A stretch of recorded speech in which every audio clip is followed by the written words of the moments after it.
Hello students, मैं Manisha Negi from Avyan academy. आज आपके लिए जो टॉपिक लेके आई हूँ वो है difference between prokaryotes and eukaryotes.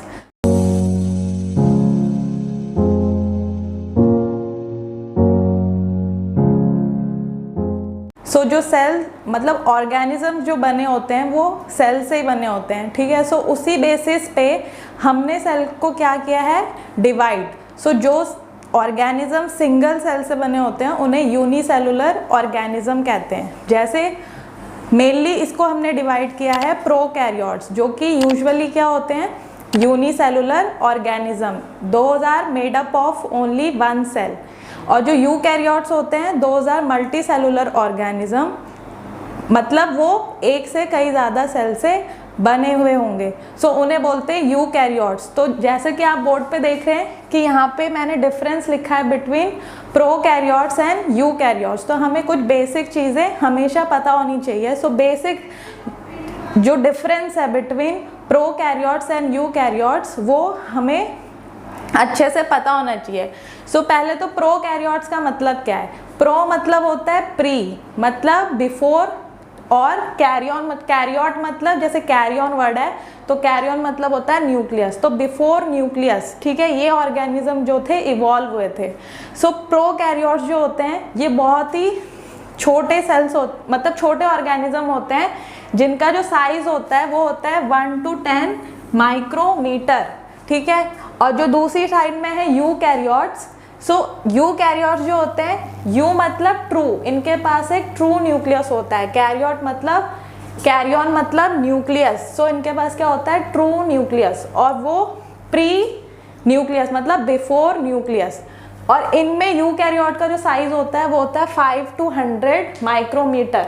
क्योंकि इनका साइज बड़ा इसलिए है क्योंकि ये मल्टी सेलुलर है और इनका जो स्ट्रक्चर होता है वो कॉम्प्लेक्स होता है देन प्रोकैरियोट्स। फिर हमें मेजर जो डिफरेंस है इन दोनों के बीच में वो ये होता है कि जो प्रोकैरियोट्स के अंदर जो न्यूक्लियस है वो प्रॉपर नहीं है, ठीक है, ट्रू न्यूक्लियस नहीं है। मेम्ब्रेन बाउंड न्यूक्लियस जो प्रोकैरियोट्स में होता है वो क्या होता है, एब्सेंट, ठीक है। वहाँ पे हमारा जो जेनेटिक मटेरियल है वो किस फॉर्म में प्रेजेंट होता है, न्यूक्लियोइड फॉर्म में, ठीक है, ऐसे। ऐसे फॉर्म में बैक्टीरिया में आपको जो जेनेटिक मटेरियल दिखेगा वो इस फॉर्म में दिखेगा, कोई मेम्ब्रेन नहीं होगी, मेम्ब्रेन बाउंड नहीं होगा न्यूक्लियस। तो जो मेम्ब्रेन बाउंड न्यूक्लियस जो एब्सेंट है, ठीक है, वो क्या है, वो किस फॉर्म में हमें मिलेगा, न्यूक्लियोइड फॉर्म में। तो प्रोकैरियोट में न्यूक्लियस नहीं होता है बट क्या होता है, न्यूक्लियोइड, ठीक है, दैट इज विदाउट मेम्ब्रेन। जबकि यूकैरियोट्स में हमारा जो मेम्ब्रेन बाउंड न्यूक्लियस है प्रॉपर, ठीक है, उसके अंदर हमारा जेनेटिक मटेरियल होता है। तो ये मेम्ब्रेन बाउंड जो ट्रू न्यूक्लियस है वो प्रेजेंट होता है यूकैरियोट्स में। आपको ऐसा न्यूक्लियस कहाँ मिलता है, यूकैरियोट्स में, that is membrane bound nucleus present in eukaryotes. Second जो मेजर डिफरेंस है वो है हिस्टोन प्रोटीन्स का।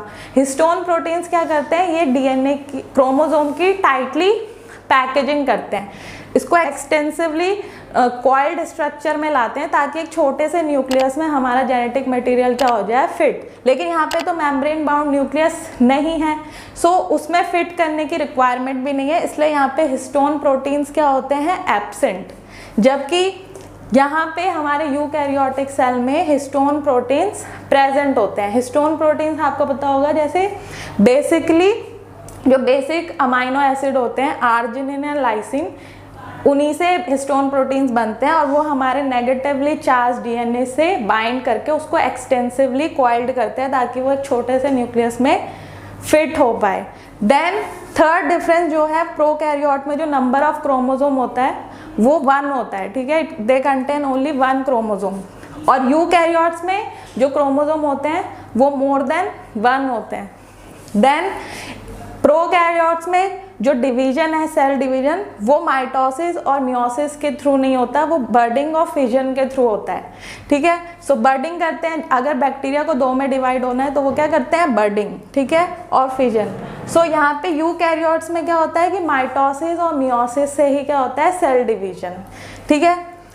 देन अगर जो यूकैरियोट्स है, जैसे वो मल्टी सेलुलर ऑर्गेनिज्म है, तो पहले सिंगल जो जाइगोट है वो सिंगल सेल होता है, उसी में माइटोसिस चलती है, तो वो किस में कन्वर्ट होता है, मल्टीपल सेल्स में, इसलिए माइटोसिस उनमें चलती है। और जो वहाँ पे जब रिप्रोडक्शन के टाइम पे जो फर्टिलाइजेशन होता है तो उसमें हमारा क्या इन्वॉल्व होता है, मियोसिस, ठीक है, जिसमें haploid set of chromosome from mother and father unite करते हैं, तो वहाँ पे जो प्रोसेस चलता है वो मियोसिस चलता है, ठीक है। लेकिन यहाँ पे ऐसा कुछ नहीं होता है प्रोकैरियोट्स में, ठीक है।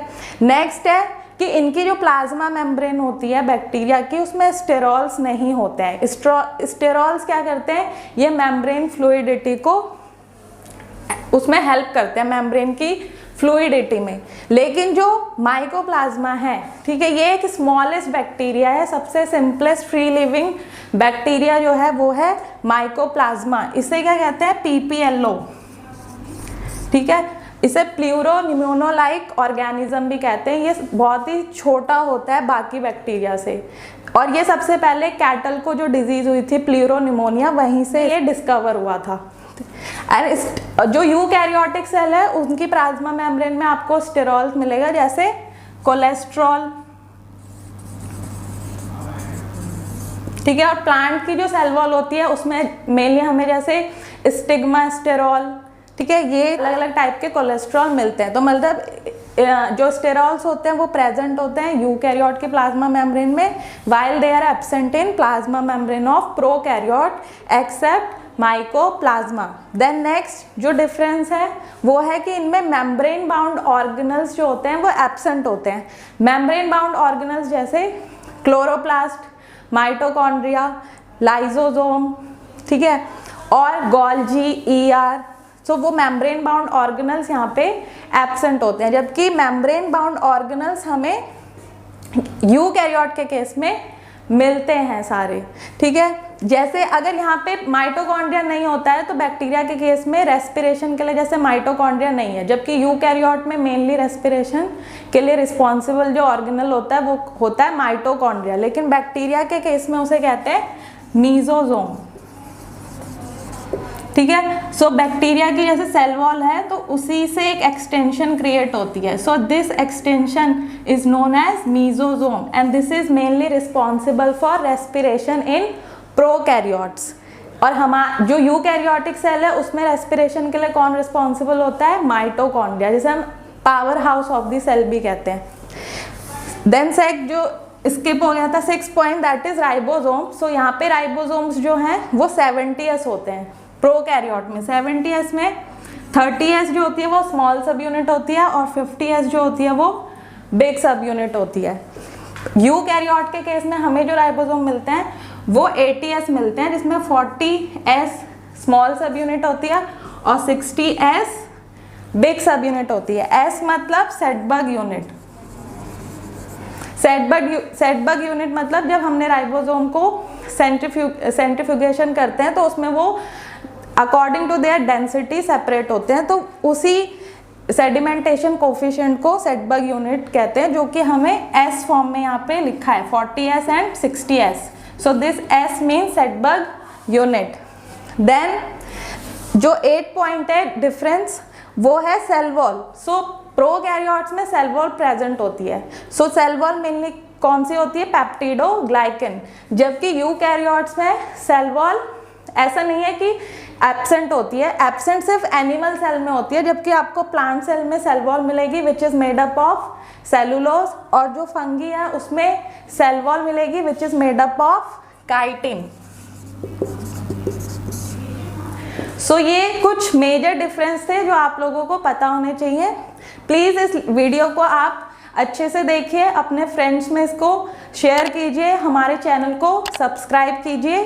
Thank you so much.